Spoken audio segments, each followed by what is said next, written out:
homens e mulheres que estão ali, que se articule e faça uma troca de conhecimento para produzir novo conhecimento. É um conhecimento subversivo que está ali e que aquelas pessoas, por uma ou por outra razão, não têm uma consciência maior da riqueza toda que está colocada naquelas experiências de vida que as pessoas vêm trazendo. Então, acho que esse é um campo ainda a avançar mais, a ser desenvolvido.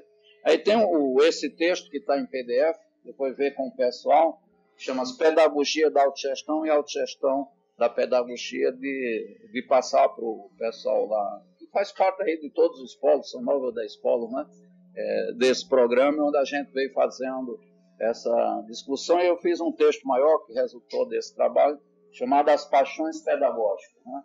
É exatamente isso, é algo... O militante da autogestão tem que ser um militante, acima de tudo, apaixonado, quer dizer, desenvolver outros valores na sua ação educativa, né? E tentar superar esse elemento de que é muito forte, e aí o meu amigo estava falando lá, de que nós não somos donos das nossas ideias, em grande parte é verdade, no sentido do mercado. Então, a gente tem grandes experiências de economia solidária, já articulado em cadeia produtiva, em rede, inclusive fora do Brasil, e quando você chega, o pessoal não tem como parar. Se você parar uma hora, nós não damos conta dos contratos que nós temos. O problema é da sobrevivência. Né? Da sobrevivência, o pessoal da economia solidária, nós trabalhamos hoje para a janta de ontem, né? Nem para o café da manhã, não. Então, aí tem problema que é um problema político e cultural também, né? De ir criando uma cultura democrática de entender de que a produção de valores que não são apenas valores mercantis, digamos assim, faz parte de ter uma vontade política e começar a fazer experimentação. Vamos fazer a experimentação e se articular. E essa rede de CEFES seria exatamente para isso. Trazer essas experiências e fazer intercâmbio. Fazer intercâmbio e com os países da América Latina, quando a gente tem fórum social. Agora nós vamos ter em Porto Alegre, na segunda quinzena de janeiro, ele é temático, é sobre meio ambiente, mas vamos desenvolver oficinas onde você possa fazer essa experimentação. O que está sendo feito nesse campo na Bolívia, enfim, em outros países que estão por aí? Eu diria o quê? Que nós temos uma tradição de educação popular sempre presente nos movimentos sociais do Brasil. É um movimento popular no Brasil, um movimento operário que não tem a educação popular como uma parte orgânica da sua proposta, eu diria que está falido. Está falido. E um dos problemas que nós tivemos muito, mais recentemente, foi exatamente ter secundarizado esse trabalho. Seja o Instituto Cajamar, que praticamente fechou, as escolas da CUT, e com exceção do MST, e um outro movimento que mantém e que põe isso como uma prioridade estratégica. A questão do trabalho da educação popular. Deixe-me ver. A companheira que está aperreada, ela disse que está aflita de que a economia solidária é política pública. Ela é política pública, primeiro, porque foi movimento social. Né? Foi movimento social. São experiências que foram surgindo, para pensar só o Brasil, em diversas localidades, até que em um certo momento chega, primeiro talvez com Olívio, aqui no Rio Grande do Sul, quando ele foi governador, então tinha um programa de economia solidária, porque antes existia trabalho e renda, coisas assim, então ali começa a se pensar uma proposta de economia popular e solidária, que foi até 2002, depois migrou, digamos assim, para o governo federal. Né?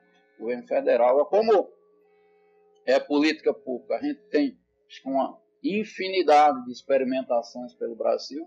Parece que quantitativamente, de ponto de vista quantitativo, diminuiu um pouco, mas realmente traz uma série de questões para debate. Porque enquanto a política, a economia solidária, com base nos princípios da autogestão, não se transformar em uma estratégia de desenvolvimento, nós vamos ter essa dificuldade. Porque quando o movimento social, e é dele que vem a pujança, de transformar o governo transformar Estado, ir mais fundo, radicalizar, né?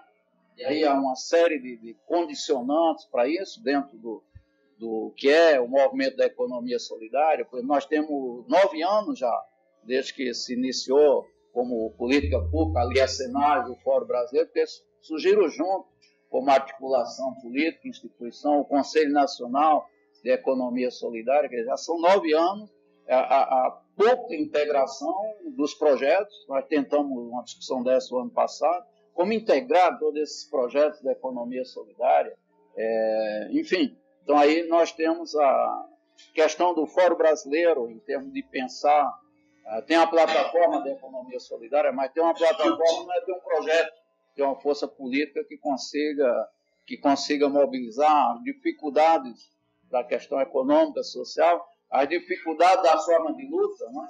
Como lutar a economia solidária? Fazer greve, mas como fazer greve?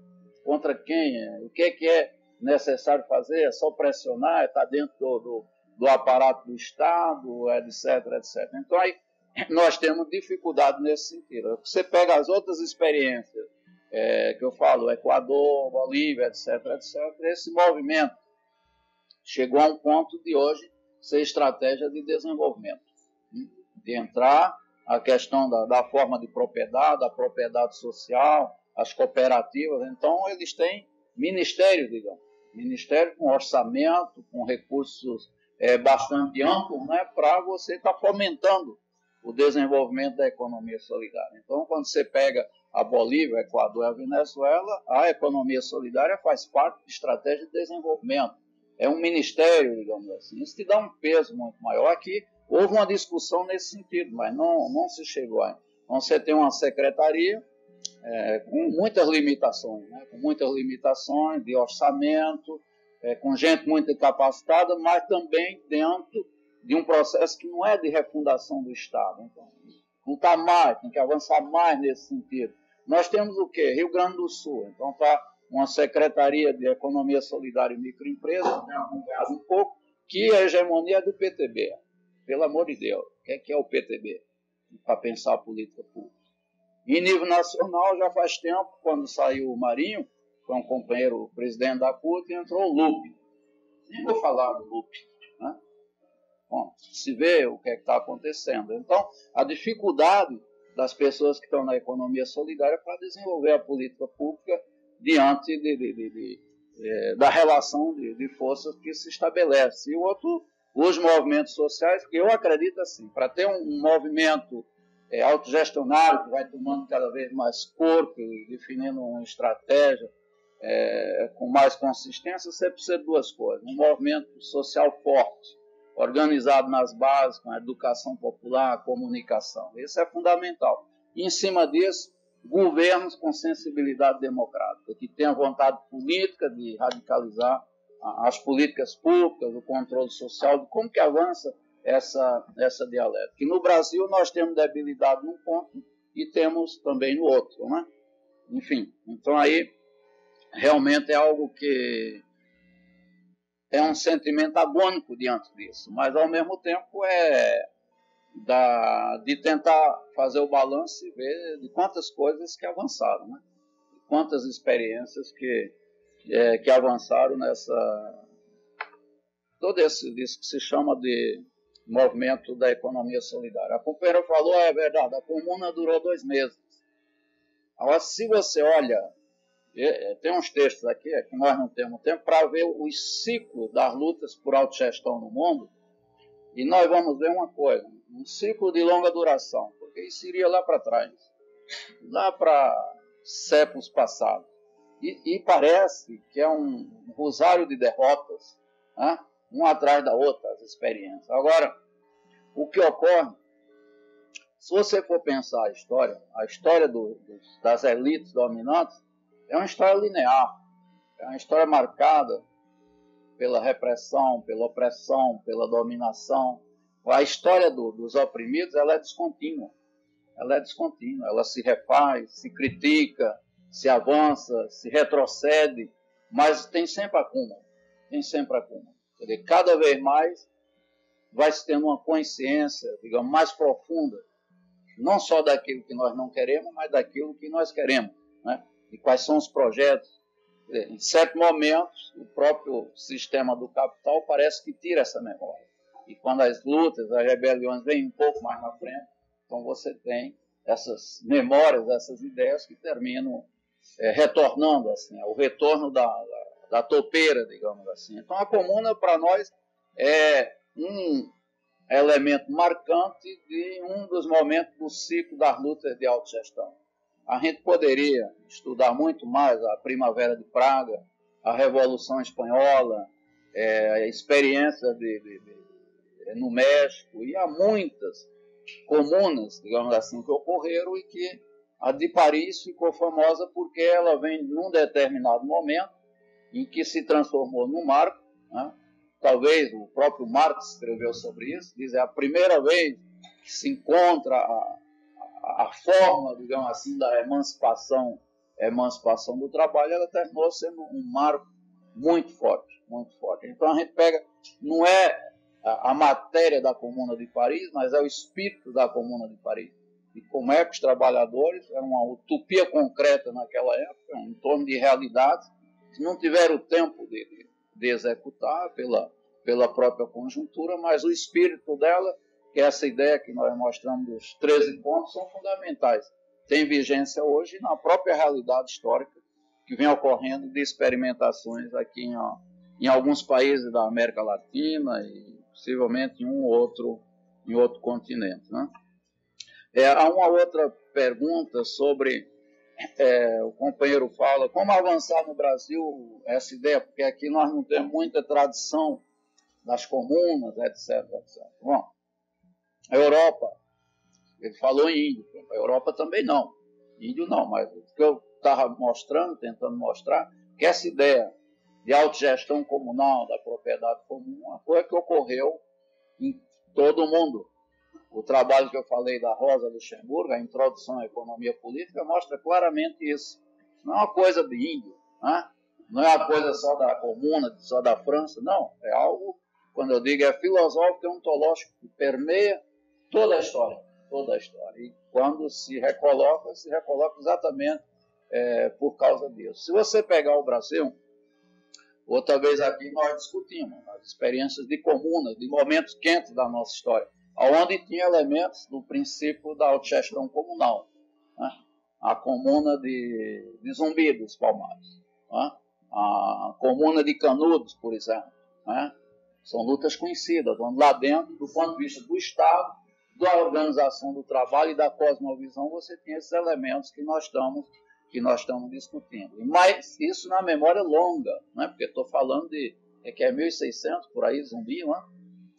Se nós vamos pegar nos anos 60, nós tivemos aqui vocês aí que estão em Tocantins, que eu chamaria, e tem um trabalho sobre isso, que manda depois, a comuna de Formoso e Tromba, acho que é esse o nome.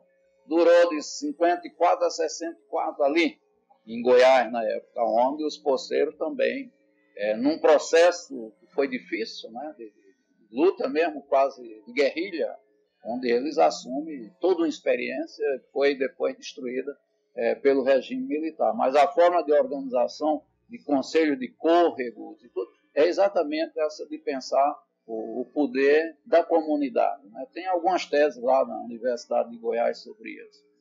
Outra que nós poderíamos falar, tem essas experiências agora, como Catende, é uma experiência que tem essa gravidez de poder ser quase como uma comuna territorial na zona da mata de Pernambuco. Isso está existindo atualmente. Então nós temos a experiência das missões dos Guaranis, também, onde você encontra, alguns chamavam do comunismo primitivo. Agora, como trazer isso e pensar isso no mundo que nós temos hoje? Esse mundo urbano, industrializado, em crise profunda, do automóvel, dessa tecnologia informatizada. Então, aí se colocam questões para uma longa discussão e, possivelmente, experimentações que abram horizontes utópicos, mesmo que sejam derrotados, mas possam ser retomados depois. É longo isso aí. Se você pega no Brasil dois clássicos, e essa questão da comunidade, do trabalho coletivo. Se você pega Raízes do Brasil, de Sérgio Buarque de Holanda, ele vai ter uma postura negativa. Ele diz, bom, mas nós viemos de onde? Um sistema escravagista, a cultura ibérica, etc., etc., então o Brasil não é muito. Mas se você pega um colega dele, chamado Antônio Cândido, que fez uma pesquisa nos anos 50, os parceiros do Rio Bonito, que estudam uma comunidade caipira, aí vai mostrar exatamente o contrário. A maneira como eles se organizaram, muito parecido com essas comunidades indígenas, e o processo de trabalho na base do mutirão, que é o mesmo que tinha o mutirão na experiência dos poceiros de Formosa e de Tromba. Então você vai encontrar que há uma cultura de trabalho coletivo no Brasil. Antônio Cândido deixa isso muito claro. E você analisando Palmares, analisando Canudos, essas experiências de economia solidária que tem hoje, com toda a debilidade e a fragmentação que tem, você vê que vai se criando uma consciência desse trabalho coletivo. Né? O outro é que a gente desconhece muito essa história. Zumbi, Canudos é mais conhecida, porque o movimento negro trabalhou bastante no campo da teologia da libertação. Agora essa de Formosa e Trombas e outras que são mais recentes são experiências que saíram da nossa memória. Agora, pouco tempo. Deixa-me ver. Outra, para fechar, o companheiro que falou da saúde, da educação de base, da agricultura familiar. Eu acho que um dos problemas que nós temos é como pensar a economia solidária como uma estratégia de desenvolvimento. Quer dizer, a situação do mundo hoje está colocando claramente, mesmo para nós dentro do campo da esquerda, que nós estamos com um divisor de águas. E nós temos experiências como a do governo brasileiro, que é uma experiência baseada no social-desenvolvimentismo, né? Experiência que pensa toda uma questão social, distribuição de renda, mas quando entra no campo de pensar algo de aprofundar a democracia, no campo da relação com o meio ambiente, tem limites profundos, e limites que estão se dando na prática. É só ver onde anda a questão mesmo do orçamento participativo, por que não é nacional? Seria uma experiência interessante de participação popular. E se for pensar as experiências de Belo Monte e alguns projetos que o nosso país está envolvido com outras empresas, empreiteiras em termos de América Latina, a questão do meio ambiente é uma questão secundarizada. Né? Secundarizada. Então, dentro da esquerda, onde se coloca, o país tem que avançar o processo de industrialização, claro, com distribuição de renda, a questão social, mas o país precisa produzir energia, etc., etc., e aí nós estamos com alguns projetos de hidrelétrica, etc., etc., que realmente são profundamente questionáveis do ponto de vista de pensar a questão ecológica, as comunidades indígenas, quilombolas, ribeirinhas, etc., etc. Esse é um limite que tem o projeto de desenvolvimento hegemônico hoje no grupo que está na presidência, o governo, digamos assim. E o outro é exatamente o que está sendo desenvolvido por essas outras comunidades, que você tem que levar em conta a questão do meio ambiente, a questão da democracia, a refundação do Estado, a participação popular e como incorporar novos valores, que não são os valores do industrialismo desenfreado, como está ocorrendo, como repensar o mundo urbano, como repensar a tecnologia, quer dizer, como você reencantar a vida e que não é simplesmente produzir mercadoria, exportar, etc., etc., etc. Nós estamos nessa discussão. Nós estamos, de um lado, em conjunto, discutindo o neoliberalismo, quer dizer, todo esse projeto de desenvolvimento que tem aí do capital não nos interessa. Agora, no nosso campo está se abrindo, nas experiências que estão avançando mais, já uma discussão desse tipo.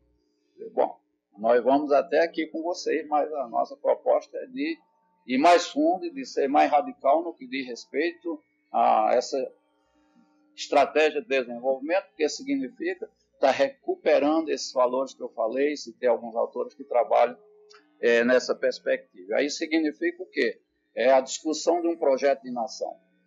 E no Brasil, você vai ver quem que discute poder popular comunal, projeto de nação, Muito pouco. Nas universidades, as pessoas dizem que não há esse tipo de discussão.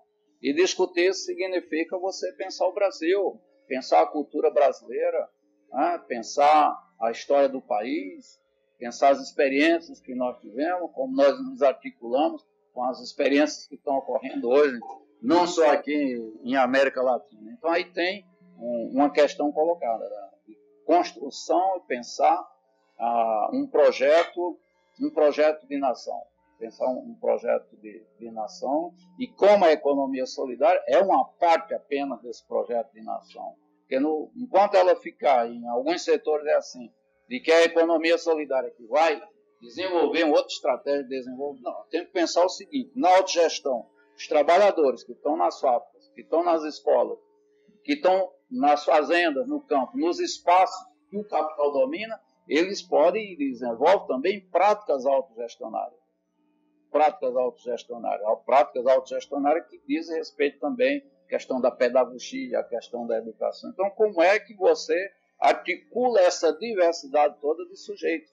E o que está mostrando as experiências desse país, novas formas de luta, a crise da forma partido, a crise da forma movimento sindical, enfim. Então, aí eu tenho um campo que está se abrindo para a invenção, para a criatividade, claro, buscar referenciais históricos, aqueles que nos jogam para frente e deixar de lado aqueles que estão criando obstáculos para nós. Né? Então, acho que esse é um ponto que é importante, de que hoje a gente diz, há uma coisa que é socialismo ou barbárie, e no nosso campo também uma discussão que tipo de desenvolvimento, que tipo de socialismo, que tipo de Estado, que tipo de democracia que nós temos que construir. E ter a consciência de que é um processo que é longo, né? É um processo que é longo e que, felizmente, nesses últimos anos, a história está se acelerando.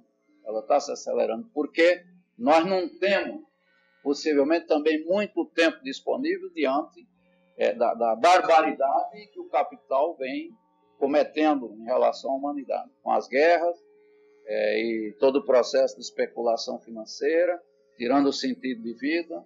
Então, nós temos um tempo, isso é difícil dizer, e o processo, a história, se acelera com rebeliões, com revolta. Agora, o que é que ficaria de fundamental para nós? É que isso tudo, no seu bojo, trouxesse outro projeto de revoluções, de transformações profundas, com o horizonte colocado. E assim, bem rapidamente, de experimentações. Nós não podemos ter mais, como algumas gerações da esquerda tiveram, aquela ideia de que a luta é vitoriosa. Não, é experimentações de você estar desenvolvendo as experiências, sistematizar essas experiências para tirar lições e ver como se avança. Eu diria assim, trabalhar com utopias concretas. Né? O Paulo Freire coloca muito isso. Ele diz que é esperançoso por natureza, por definição humana.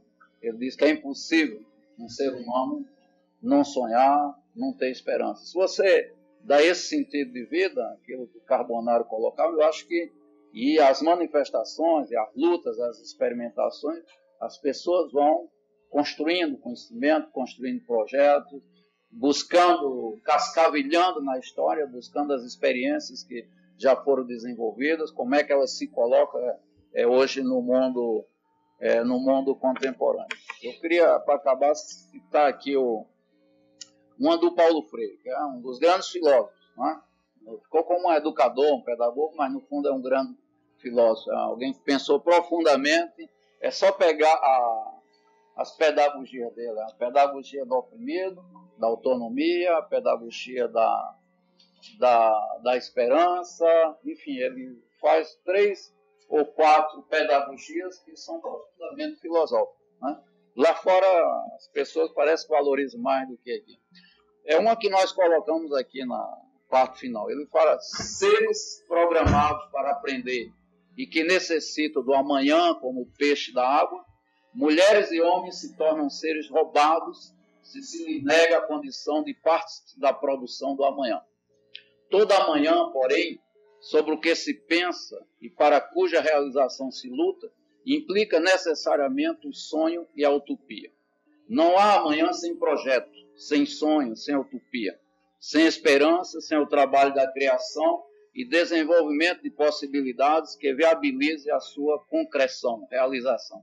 Isso eu chamo a dialética da utopia concreta do Paulo Freire. Sonhar com os olhos abertos em cima de possibilidades. É olhar o mundo e ver onde é que a topeira está mexendo, as coisas que estão acontecendo, porque a educação é isso, é mexer.